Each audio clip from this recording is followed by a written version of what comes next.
So we're recording. So hi Alison, I'd like to welcome you to this informal chat, but just a bit of a trip down memory lane, if you like, and just to hear your story. You know, we met in 2004. Blimey. 2004. So have I been an adult long enough to have been training with you since 2004? Obviously. Well, you know, I was when I look back in the records, you know, I thought, wow, 2004. So I'm sure there's a really interesting story for you to share with us. So if I could just start by asking, what sort of stage of your life were you at in 2004 when we met? When we met in 2004, I was about 6 months after I changed my working pattern. So I had been a full-time commuter from Kent to London to children at primary school and all that entails. And I took a step back slightly. And so I started commuting part-time instead of commuting full-time, and decided that with some of the time that was available to me, I would, you know, get myself together and sort out some level of fitness. So it was really that it was a good stage because I was starting to step back from, as I say, full-time commuting. I was healthy. I did probably the amount of exercise that every commuter does, like running for trains, but I didn't actually do anything much more structured than that.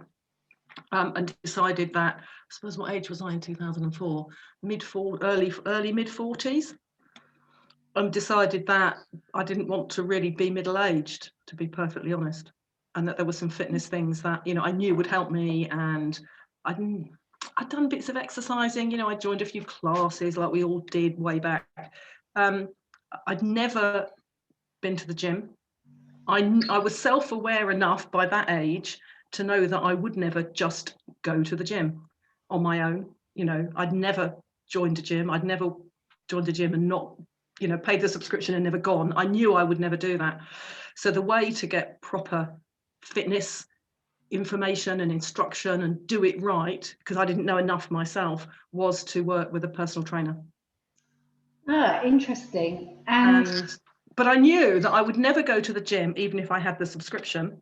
But I knew I was also really, really good at going to meetings, because that had been my professional life. If it was in the diary, I would go to it, whatever it was. And I decided that that's probably the best way. Then you know, if it was in the diary, I came to meet you week after week after week. Yeah. So really you took skills that you knew you had in your corporate life into just applying that into getting fit in another area of your life. Yeah, because I was an expert in what I did then. I've changed careers completely, as you know, and I'm now pretty an expert in what I do now, but I'm not an expert in fitness and muscles and what to do and which machines and the weights and all the safety. And, you know, and I was never going to be. Do you know, it's after training with you since the dawn of time, I'm still not really, I wouldn't say I'm not interested, but I'm not interested enough in how it works or what I'm doing. Do you know, enough to know I'm doing it safely and I know it's doing me good, and I feel better now than I did, you know, 15 years ago. But I'm never going to know and understand at that level of expertise that, you know, and I was not prepared to do it just winging it with a few weights. Yeah. So I used, I suppose, that I'm an expert in this and people pay me for that, and I'll do the same. But it's also interesting to hear that you knew you were good at going to meetings. I was great at going to meetings. Yeah, therefore, going to a meeting with a personal trainer actually played into what you were very comfortable with. So, you know, that wasn't going to be a shock to you. Yes, yeah, and I knew my life didn't run that said, you know, I've got a few spare hours, what shall I do? Oh, I'll go to the gym. My life doesn't run like that. You know, I'm a project manager. You know, I wake up on the weekend and say, what's the plan? Yeah. So, you know, I need that. And so that sort of setup, that relationship really played into that's the way I knew I would do it week after week after week. Yeah. If it was cold, if I was tired, you know, I knew I would turn up. Because actually, I also felt then, having started training with you, I was getting so much benefit from it. And there's an accountability attached to it. There is an accountability. You know, I will go to a class. I do this low impact sort of fitness class. I turn up to a class and I will turn up to meet you and train with you. Yeah. But I'm just not the person who's ever going to say, shall I drink a cup of coffee? Shall I go out for a walk? Shall I do the gardening? Oh, no, I think I'll go to the gym. Yeah. I knew I was, Yeah. So in a sense, the only way it would ever work for me was in an organised, structured, and part of that, I suppose, was that I got decades of professional experience and knowledge and expertise beyond which I would ever learn, even if I was trying to learn myself. And I was totally prepared to pay for that. Yeah. And what was your expectation of going to a gym? Bearing in mind you'd never been to a gym, did you feel intimidated? It's really interesting to know for somebody who's never been in that environment before, how it felt first time, if you can remember coming to, well, we were in a public gym at that point, weren't we? Yeah. I suppose, yeah. I had been for a gym once. I'd been on a guest sort of thing with a couple of friends of mine when we did work in London. I remember this. And they had joined a gym and were doing sort of some, they had an introductory session and were doing a bit of, using the machine. So they said, right, why don't you give it, I came along and it was fine. I could do it. No, didn't really like the atmosphere, didn't feel, it just wasn't my milieu at all. I did feel a bit, I suppose I was so determined to do it and to get fit, and I'd sort of decided that this was the best way to do it. You and I had met out separately, so we'd had that pre-session. I think you sat around our breakfast room table and, we talked about the stuff and what I wanted to do and achieve. So I suppose there was that, but I wasn't walking in on my own. No. Do you know, I wasn't walking in to a place and going, oh, I don't understand any of this, somebody, and then being not... either wasting the time or doing it wrong. All of that stuff didn't really kick in because I knew I didn't have to worry about any of that, because all I had to do was turn up and meet you and you tell me what to do, which you have done for, however long. So in that sense, it was a very different experience of going to the gym. Yeah. Yeah. And that's what made it comfortable for me. And can you remember what some of your first goals were? I remember one of my first goals was to not stand with my feet turned out.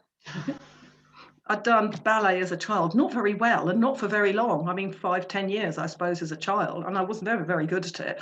But I did have this legacy of standing with my feet at, almost 2:45, let alone 10:50. And I knew that over time, probably that wasn't going to be great as I aged. That sort of kicks into this I'm nearly middle-aged thing, So one of the things was posture and strength. I couldn't stand on one leg without falling over, and I couldn't run for a bus. You did run to the train regularly. I could pass St Mary le Bow while the bells were still chiming and get on the 604 at Cannon Street, but that wasn't a comfortable. I did it all the time, but it wasn't a comfortable experience. So I didn't really want to learn to run. Although I might be one of your longest serving clients, I'm the least sporty, I suspect. I'm just not ever going to be an elite athlete. So I didn't have the aims of training for an event or to be able to run, but I just wanted to be stronger and fitter. I do a lot of gardening. It's always been a hobby, and I was doing that more and more as I had time. So that strength and the staving off middle age, I think. Yeah. And I do recall having a conversation with you about the way you used to stand on the commuter train. Yeah. All that, where we identify. Backache. I used to get it, and that was to do with standing and perhaps core strength and, all of that stuff. So it was much more about being the healthiest person I can be, and that's going to make my body, there's that physical age versus chronological age thing. Yeah. And I was trying to move downwards. Yeah. Or at least not move upwards as I got older. Yeah. So it was all about that. And I think that's what, really appealed to me when we spoke, when we had the pre-meeting, that although, you are an elite athlete and you've done all that, and you do train those people, but there was no, this is the way it works. This is what I do with all my clients. This is what you're going to do. There was that real understanding that somebody at 40 with a couple of children and work wasn't, if that wasn't what I wanted, that was never going to happen. Yeah. So it's almost like that was comforting, I suppose, that I wasn't going to end up on the trainer's agenda. And that really, really struck me. That was my fear, I suppose. Not fear, that was my misgiving when I first started looking for trainers. Yeah. You know, was to find somebody who understood that what I did want and what I didn't want, and was never going to go, oh, go on, just do a triathlon, just give it a go, you know, or whatever, you know, that was, do you know what I mean? That there was no secret agenda of being so keen on everybody being fit that crept into my agenda, which, you know, and it never has. Yeah. So do you feel that right from the word go, we worked on making it an individualized program for you? That yeah, absolutely. Tailored to what you were looking to do and, you know, what you were trying to achieve. Yeah, absolutely. And I think that, you know, that's been the case all the way through. You know, there's times when, you know, times before I'd stopped commuting completely, when I was massively stressed out, and, you know, it was more about, you know, getting my head in the right space as much as the fitness. Yeah. You know. Yeah. And I suspect that's not an uncommon experience, is it, for, you know, for a trainer like you to be sort of working on the fitness as well as you use that time is almost the only downtime I suppose I use to unwind. And physical activity means you can't think about all the other stuff going on in your mind at the same time. No, so my agenda's sort of moved a bit, but it's always been being fit enough and healthy for my age and my level of activity. But yeah, I mean, I suspect that to be, you know, I don't know anything about exercise, but I suspect that what I do is very similar to what a lot of your, you know, the actual things, you know, the shoulder press, and, you know, a lot of people will do the same exercises, but the intensity and the structure and the focus and, you know, backache from commuting, you know, all of these things, it's always been really folded into what I want out of it and not a one size fits all. Yeah, that's really important, certainly for me to hear, because that's certainly something that I've always strived to create for you, the client. Yeah. So going through our sort of time together, I would say there's been a couple of sort of crossroads moments for you in terms of change of career, obviously children growing up, you know, retraining yourself to do something completely different, which has been really exciting to. Yeah, it's brilliant. I should have done it a lot. That journey with you to you know, see what you're doing now from what you were doing 15, 16 years ago. Oh yeah, I mean, I look back and it's hardly, and it came at that time because I was trying to, you know, I was starting to transition out and do other things, and it is, but I think it's been this, in a sense, it's the stability of that. But there's also, there's a confidence thing, knowing that I am fairly fit and healthy sort of gives you the confidence to change careers in your mid-40s and start something else, you know. So although I don't suppose I really thought about that at the time, there was definitely a really sort of, I'm up for this because I'm in a good state thing. Yeah. And also it's me time as well, isn't it? You know, it's the self-care me time thing that also, you know, supports that decision to change a career. Definitely. So just share with us what you decided that you would do, and just share with us what you're doing now. So you've gone from a corporate career in the city, you know, very driven, long hours, very focused, and you know, you're at this crossroads sort of stage in your life that didn't come immediately when we first met. I think it was a few years in where you really decided that you were going to do what you're now doing. Yeah. So just share with us sort of how that came about, and did our training, and actually, interestingly, did you feel that the training that we did reflected the change in your career and activities? Yeah, I think it did. And I think it was an enabler as well, because, yeah, I was in technology. I worked for a big corporation. I commuted to London 5 days a week, and sort of lived and breathed it. But I had 2 children who were going to primary school. Both my husband and I have been gardeners. We met doing conservation work and then changed that into gardening when we got a house and stopped conserving. So keen gardeners. I'd already done some study because I like doing things right and I like reading books about it. and it just became sort of all a bit too much. You know, I liked the job, but I really wanted to do more gardening. We worked in our own garden. I'd done management, I'd done training, I'd done coaching, I'd done mentoring, and then we had 2 children. And it was all just, you know, to be honest, I just got to the point where I said, I just can't, something has to give here. I can't do this all. And I really, really wanted to get a lot more into time for gardening and something horticulture related. So I did, I went part-time at end of 2003, and then then we started training in 2004. End of 2008, it ended, you know, that was me ending commuting completely. I sort of finally decided that gardening was more important than commuting.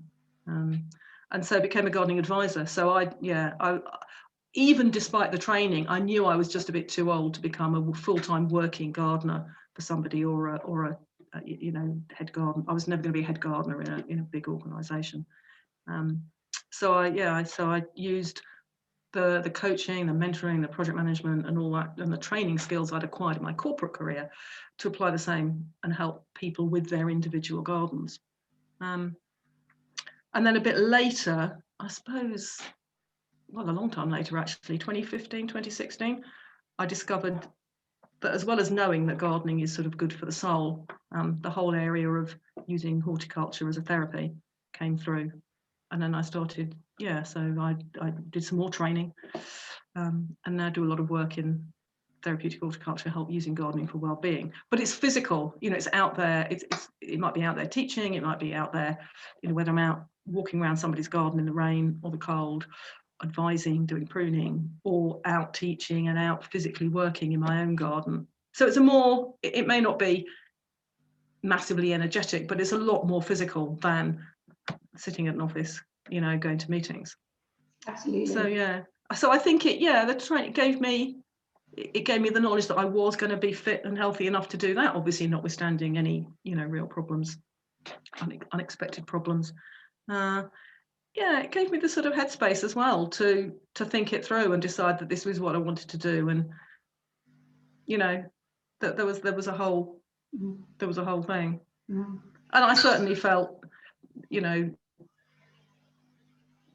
sort of supported by you, not just on the fitness side, but in the sort of change of life and making my fitness work with that. And you know, it's hard to separate the two, really. It was quite a holistic thing for me. The experience of training with you was very holistic, not just do these exercises and then go away and this is what I do for a living. You know, it is that holistic approach, which obviously getting now into, you know, which I was very comfortable with, and is then now reflected, I suppose, in what I do, that it's about the whole person. You can't really say this is that and this is that. You know, people's lives are not, people's personality, people's lives are not really segmented in that way. No. They all sort of leak across into, you know, you had a bad day, that's going to affect your hobbies, your fitness, your family, your work, your whatever. Yeah. And we've had some really interesting conversations around that, which, you know, I've thoroughly enjoyed. And I guess we're now in a situation where, you know, your skills now and what you do now has more relevance probably than ever before in the situation that we're in. You know, it could really, really help people at the moment.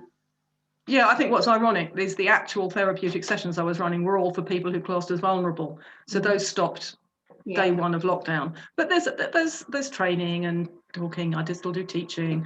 I can go and stand in people's gardens 2 meters apart in the, you know, outdoors. But obviously when things begin to kick in, then a lot of that therapy side will come back. And everybody has begun to recognise, you know, much more widely there's another government report out this week about the value of green spaces, you know, whether that's for gardening or whether that's, you know, and things of outdoor training as well, you know, so it links in again to that fresh air and exercise thing. Absolutely. You know, it's much better than not doing the fresh air, and training in green spaces and, you know, having the space outside the gym is, you know, the studio is fabulous, isn't it? Just being able to go out when it's good weather. Absolutely. And that's something that we really discovered last year. So if we think back to, you know, over the last year, how your training has had to change and how we've had to adapt things. to check the constantly changing situation that we found ourselves in, we actually, within government guidelines, had to start training outdoors. Yeah, I did some of that. I mean, we haven't missed a beat, really. I'm so impressed that, the week everything went sort of slightly pear-shaped, I mean, you guys didn't miss a beat. It was like, well, let's do it with baked bean cans if that's what you've got on Skype or Zoom, so I've, a lot of stuff has moved on. I've, teaching and talks have gone on to Zoom, which is easy, but, actually training somebody through a screen, I've been very impressed with that. Yeah, and then when we could get outside, even when the weather was a bit, that's been great. I'm the sort of person that likes going to places. I suppose it's back to this going to meetings thing. Yeah. So if you said to me, would you rather train at home or come to the studio? I'd always go to somewhere, because it's part of it's the place, isn't it? It's going to the place means I'm stepping out of home mode and into, now I'm going to teach, now I'm going to train, now I'm going to do whatever. Yeah. So, I like going. So when we could use the outside and when we could use the inside with the windows open, that was great. Yeah.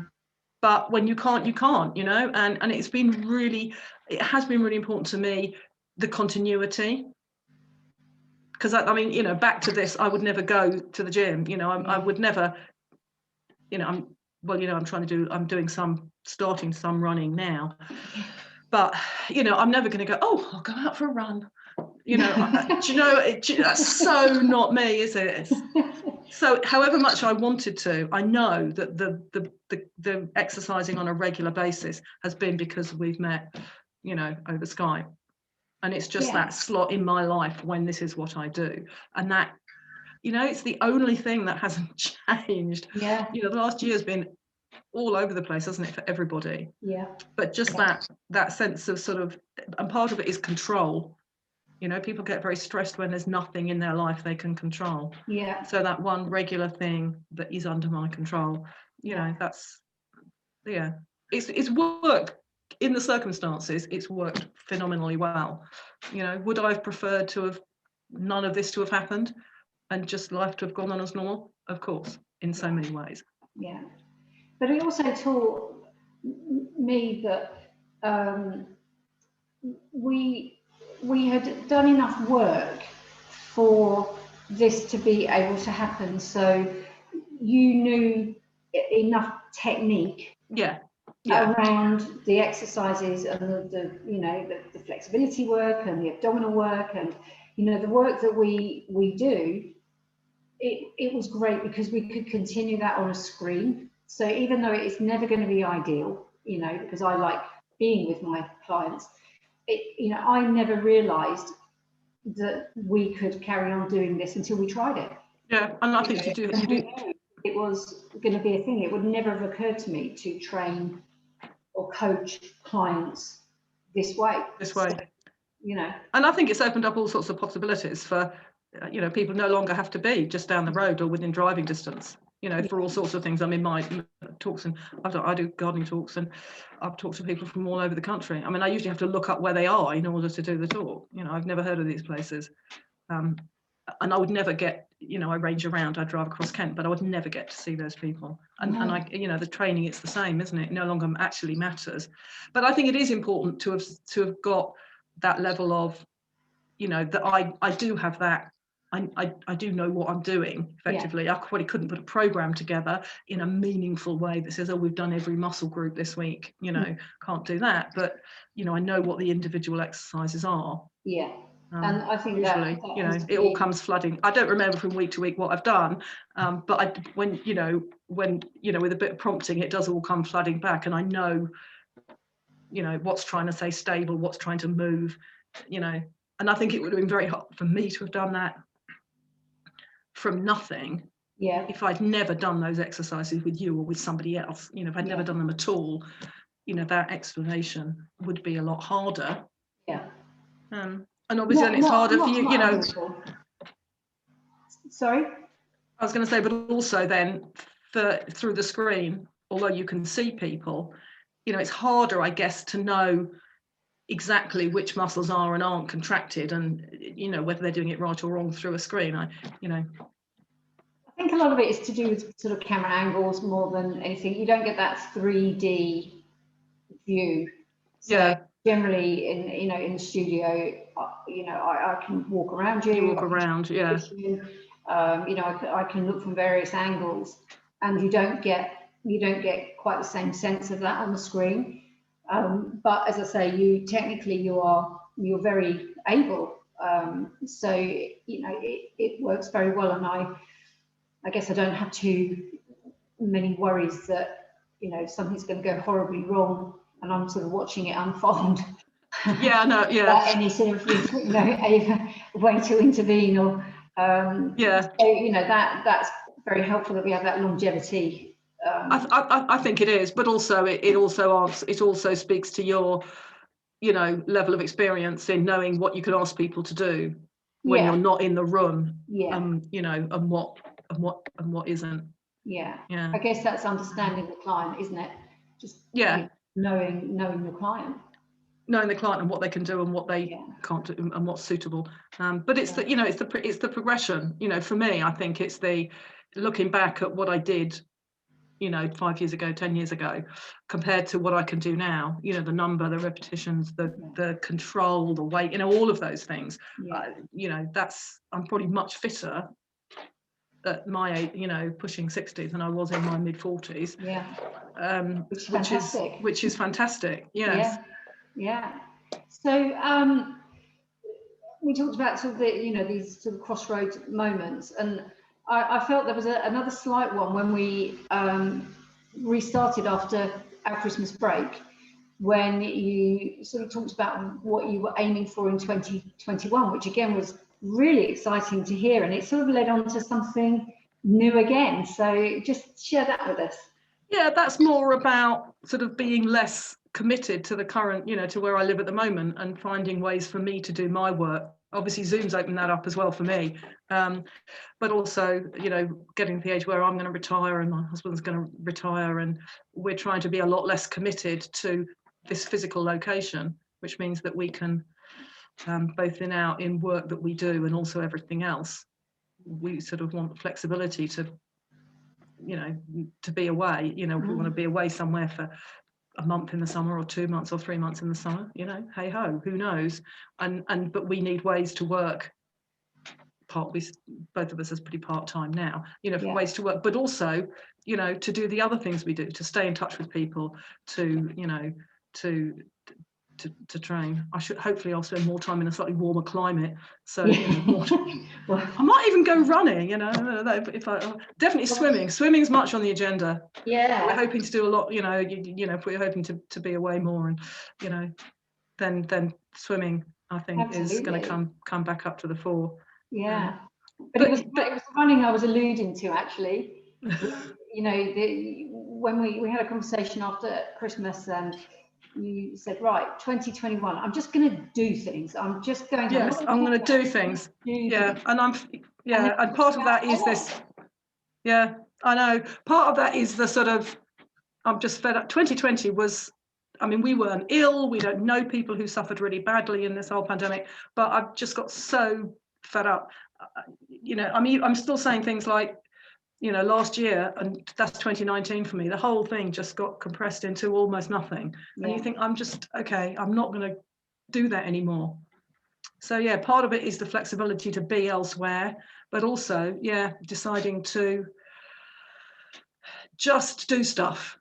And part of that is actually a bit more running. I don't suppose I'm ever going to do a half marathon, but just it's always frustrated me that I can barely run for a train.